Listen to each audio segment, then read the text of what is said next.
Welcome to our quick guide on connecting PLC-SIM with factory I/O using a template.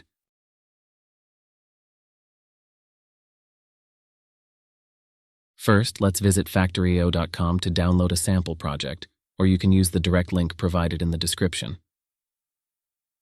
Initially, choose Support from the top menu.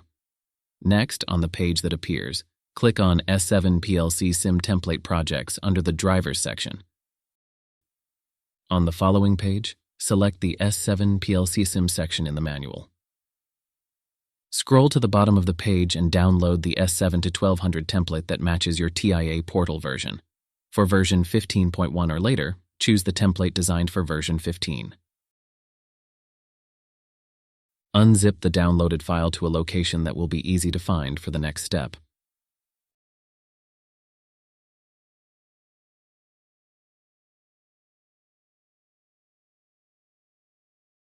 Click the Open Project button in the top left corner.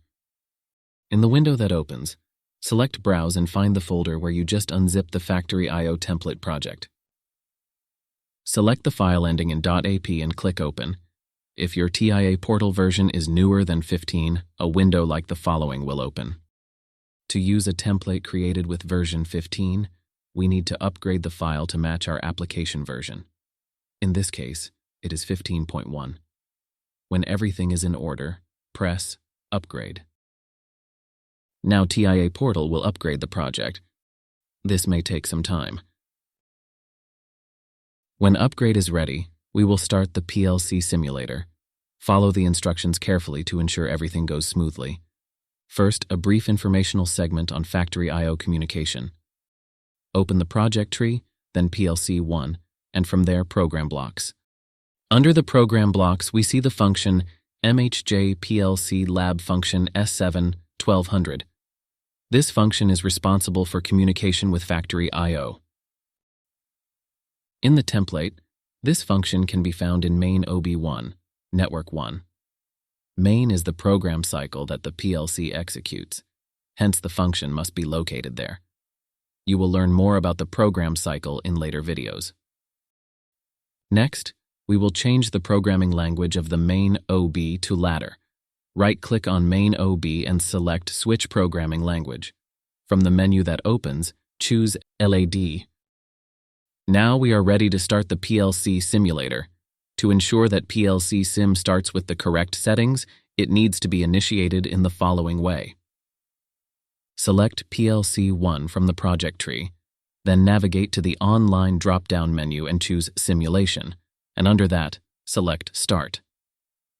A warning window appears. You can disregard it and press OK. The extended download to device window opens and PLC-SIM starts. Ensure that you haven't started PLC-SIM earlier, as having more than one simulator running will prevent connection to Factory I/O. Press Start Search. After a while, the search will find a device named CPU Common. This is the recently started PLC simulator. Select the device and press Load. The application will prepare the loading for a moment, and then the load preview will open. When everything is in order, press Load. If you encounter any errors that you can't resolve, please leave a comment in the comment section. After the download is completed, select Start Module from the drop-down menu so that the device starts automatically when we press Finish. Following this, the PLC-SIM will start, indicated by a green indicator light turning on.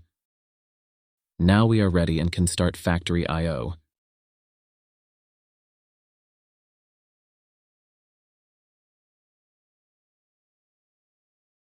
Start Factory I/O. When the welcome window opens, select Scenes and then again Scenes. Choose Separating Station from the pre-made templates. To make navigation easier, select First-Person Camera from the top right corner.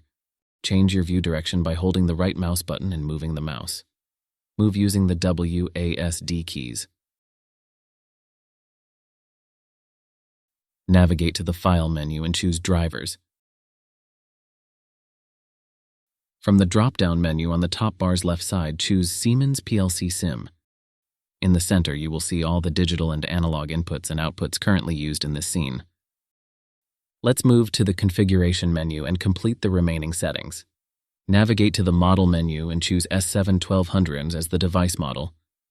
Once finished, go back to the previous window by clicking the back arrow located in the upper left corner. Everything is now ready. Next, connect Factory I/O to PLC-SIM by clicking the Connect button on the top bar's right side.